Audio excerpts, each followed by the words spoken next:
સુરતના અડાજણ વિસ્તારમાં હની park road ઉપર સાઈ સ્પોર્ટ્સ નામની દુકાનની સામે રૂપિયાની લેતી દેતીમાં બે જૂથ વચ્ચે મારામારી થઈ હતી.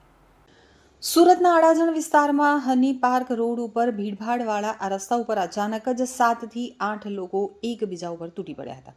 આ મારામારી એટલી ઉગ્ર હતી કે આસપાસના વેપારીઓ અને રાહદારીઓમાં નાસભાગ મચી ગઈ હતી.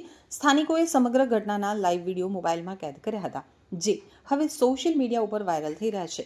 સમગ્ર મુદ્દે પોલીસે બંને પક્ષે સામસામે ફરિયાદ નોંધી છે. વાયરલ થયેલા વિડીયોમાં સ્પષ્ટપણે જોઈ શકાય છે કે બંને પક્ષના લોકો હાથમાં લાકડાના ફટકા લઈ અને એકબીજા ઉપર હુમલો કરી રહ્યા છે. માત્ર લાકડીઓ જ નહીં, પરંતુ રસ્તા ઉપર પડેલા પથ્થરો અને ચપ્પલોથી પણ એકબીજાને માર મારી રહ્યા હતા. આ હિંસક અથડામણને કારણે હની પાર્ક રોડ ઉપર થોડીવાર માટે ટ્રાફિક જામ થઈ ગયો હતો. લોકોમાં ભયનો માહોલ સર્જાયો હતો. મારામારીમાં કેટલાકને નાની મોટી ઈજાઓ પહોંચી હોવાનું પણ જાણવા મળ્યું છે. તો પોલીસ તપાસમાં સામે આવ્યું છે કે મારામારી પાછળનું મુખ્ય કારણ આર્થિક વ્યવહાર હતો. આરોપી કાર્તિક ઓમપ્રકાશ પ્રજાપતિને ધ્રુવ યાદવ પાસેથી 15,000 રૂપિયા લેવાના નીકળતા હતા.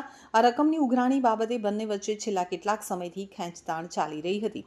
શુક્રવારે આ બાબતે પહેલા ઉગ્ર બોલાચાલી થઈ હતી અને જોતજોતામાં મામલો બિચક્યો હતો.